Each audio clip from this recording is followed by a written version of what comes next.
Alhamdulillah summa alhamdulillah Alladzi khalaqal mauta wal hayata liyabluwakum ayyukum ahsanu amala.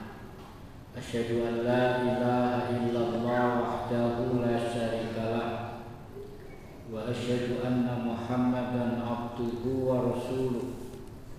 Allahumma salli ala Muhammad wa ala alihi wa sahbihi wa sallim ajma'in, amma ba'du.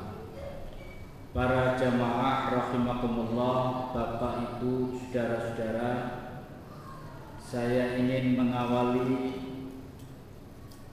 tausiah singkat ini dengan mengutip dua ayat pendek, tepatnya dalam surat Asy-Syu'ara, surat nomor 26 ayat 88 sampai dengan 89. Allah berfirman, Bismillahirrahmanirrahim. Yauma la yanfa'u malun wala banun illa man atallaha biqalbin salim. Artinya, ingatlah suatu hari di mana harta dan anak-anak tidak berguna kecuali orang-orang yang datang menuju Allah dengan membawa hati yang bersih atau hati yang suci. Para jamaah, ini konteksnya kehidupan kita di akhirat. Jadi nanti kalau kita sudah dimatikan oleh Allah, kemudian pindah ke alam akhirat, maka modal yang paling efektif untuk selamat di akhirat adalah membawa hati yang suci, membawa hati yang bersih. Hati yang suci itu maksudnya tidak membawa dosa. Karena hati manusia itu ada 3 macam, para jamaah sekalian. Pertama, hati yang bersih atau bisa disebut hati yang sehat, yaitu hatinya orang mukmin yang saya sebut dalam surat Asy-Syu'ara ini. Yang kedua, hati yang sakit, itu hatinya orang munafik. Allah menyebut di dalam Al-Quran di awal sekali surat Al-Baqarah ayat 10, fi qulubihim maradun fazadahumullahu maradun. Di dalam hati mereka itu ada penyakit dan Allah menambah penyakitnya. Salah satu penyakit berkaitan dengan orang munafik itu adalah malas ketika sholat. Wa iza qamu ila sholat qamu kusala. Dan ketika mereka berdiri menegakkan sholat, mereka malas dalam menegakkan sholat.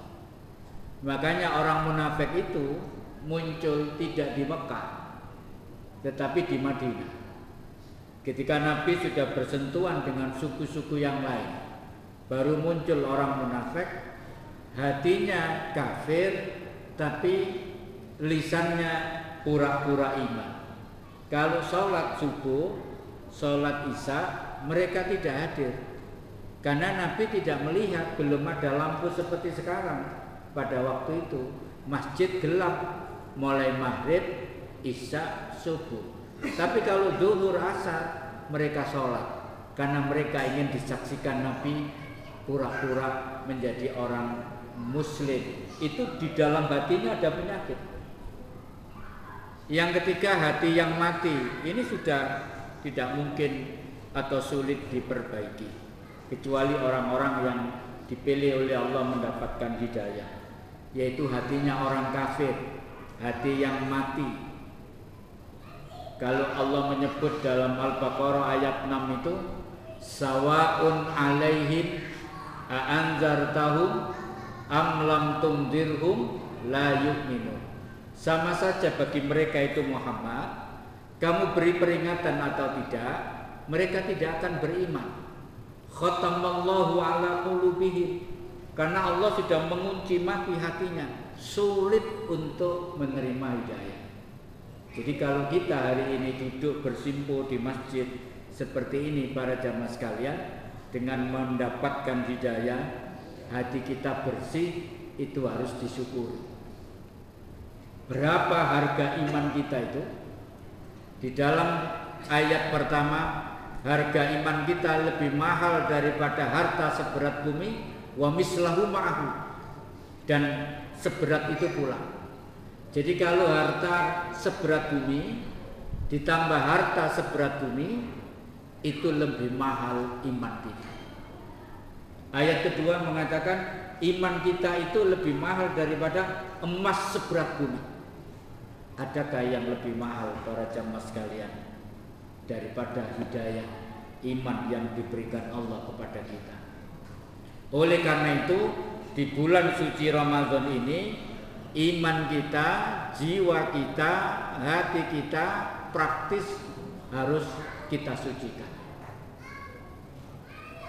Kalau bicara soal mensucikan, pertama kita mensucikan pribadi kita dulu para jamaah sekalian. Ibda binafsi, dimulai dari diri kita.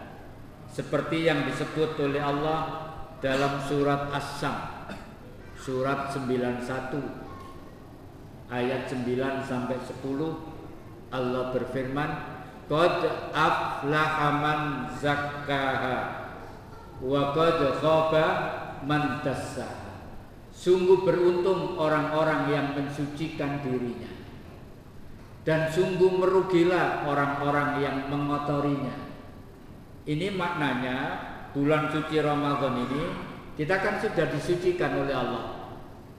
Karena Ramadan yarmidu, Ramadana itu kan maknanya panas terik yang membakar. Dosa kita 1 tahun dibakar habis alias suci. Lah jangan sampai nanti pasca Ramadan ini mumpung masih dapat separuh, perlu saya sampaikan, kita harus siap-siap di bulan Syawal yang artinya peningkatan itu, nanti jangan kembali menumpuk dosa baru. Itu yang disebut waqad khaba man dassaha. Kemudian kalau kita bicara mensucikan diri para jamaah sekalian, di mana tempat yang paling efektif? Ternyata di masjid. Berdasarkan surat At-Taubah ayat 108, Allah mengatakan, fihi rijalun yuhibbuna ayyatatahharu wallahu yuhibbul mutahhirin. Di dalam masjid itu ada orang-orang yang ingin mensucikan diri, dan Allah mencintai orang-orang yang mensucikan diri. Jadi di masjid, makanya Nabi mengatakan kalau ada orang datang ke masjid, saksikan bahwa dia itu orang beriman. Masjid itu ibarat air bagi ikan. Jadi masjid itu, kalau ikan tidak bisa hidup tanpa air, maka sebetulnya orang itu tidak bisa hidup tanpa masjid. Maka hatinya akan mati kalau mengaku beriman kepada Allah tapi tidak kenal masjid. Saya ini punya fakta yang empirik para jamaah sekalian. Bapak ibunya itu jamaah saya setahun bisa umroh 3 kali. Punya bisnis yang luar biasa. Tapi anak pertamanya itu rumahnya depan masjid. Saya ukur betul dengan langkah kaki saya ada 14 langkah. Tapi saya kebetulan pengajian rutin di situ. Saya sering bertanya kepada takmir, dokter itu nggak pernah ke masjid apa? Kok nggak kelihatan batang hidungnya? Rumahnya depan masjid, dikasih pagar, kemudian ditutup sehingga tidak kelihatan. Sekalipun Pak Ustadz tidak pernah ke masjid. Berarti jalan ke masjid itu jalan yang paling jauh. Apa yang terjadi? Hari ini bapak ibunya tidak sanggup menyelesaikan problemnya. dia bahasa kasarnya itu selingkuh dengan susternya, ketahuan istrinya, marah istrinya, dia juga marah, istrinya dipukul sampai patah tulang. Itu cara menghajar istri. Diketahui adiknya lapor bapaknya, adiknya dipukuli habis-habisan di depan kedua orang tuanya sampai darah keluar dari hidung dan mulutnya. Bapaknya tidak sanggup menyaksikan kondisi anaknya. Kemudian hari ini stroke. Saya kalau ke rumahnya digandoli. Apa bahasa Indonesianya digandoli? Pokoknya digandoli, jangan pulang dulu. Dia sangat nikmat kalau ngobrol sama saya, walaupun ngobrolnya itu jaraknya nggak nyambung. Mbak, kabarnya gimana? Setengah menit baru jawab. Aku gak sabar ndelok ngene. Nang jarku jawaban aku ngomong, alhamdulillah. Sehat, bisa jalan, suwe bisa. Lah harus lama-lama apa aku gak nyambut gawe ngenteni iki terus. Akhirnya saya dem-dem sabar. Artinya saya ingin bercerita ketika ada orang ini, kalau sholat tidaknya saya tidak tahu, tapi bahwa anak ini sukses dunia tetapi tidak pernah melangkahkan kakinya ke masjid. Padahal masjid itu ibarat ikan, ibarat air bagi ikan. Ikan tidak bisa hidup tanpa air. Orang beriman tidak bisa hidup tanpa masjid. Ketika dia tidak pernah ke masjid, hidupnya banyak persoalan. Masya Allah. Saya tadi dipeseni pokoknya jarum panjang sampai ke 7, berarti kurang 5 menit. Sampai nojo obai ndelok jam barang perasaan aku nek ceramah sampai ndelok jam. Baik, saya lanjutkan. Kemudian para jamaah sekalian, kenapa orang yang mensucikan diri di masjid itu Allah menyebut wallahu yuhibbul mutahhirin. Allah mencintai orang-orang yang mensucikan diri. Karena orang yang mensucikan diri itu mendekati sifatnya Allah. Allah Maha Suci. Kok ada orang mensucikan diri, berarti dia mendekati sifat Allah, maka dicintai oleh Allah. Contoh lain, Allah itu tidak makan, tidak minum. Kita tidak makan, tidak minum walaupun sehari, maka kita sedang meniru, mendekati sifatnya Allah, maka kita dicintai oleh Allah. Allah itu tidak tidur. Lalu kita bangun malam untuk tahajud, mengurangi tidur, maka Allah mencintai kita. Allah itu maha memberi. Siapapun diberi, orang mukmin diberi, orang kafir pun diberi. Lalu ada orang suka memberi takjil, memberi buka, sedekah, zakat, wakaf, pokoknya suka memberi, maka itu mendekati sifat Allah, maka dia dicintai Allah. Allah itu maha pengampun. Jangankan dosa 1 gunung Uhud, 100 gunung Uhud dosa itu menumpuk. Kalau dia bertaubat dengan taubat dan nasuha, akan diampuni oleh Allah dosanya. Allah maha pengampun.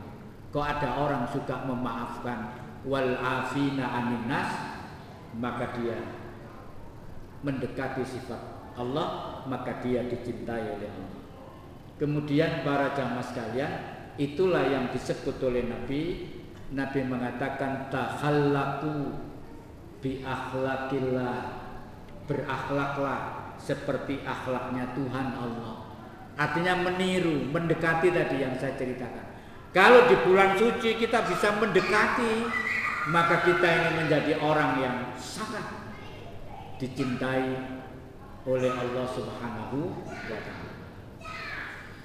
Kemudian yang terakhir para jamaah sekalian, mensucikan diri. Tempat mensucikan diri yang paling efektif di masjid. Lalu ibadah apa yang paling efektif ketika kita mensucikan diri di masjid itu?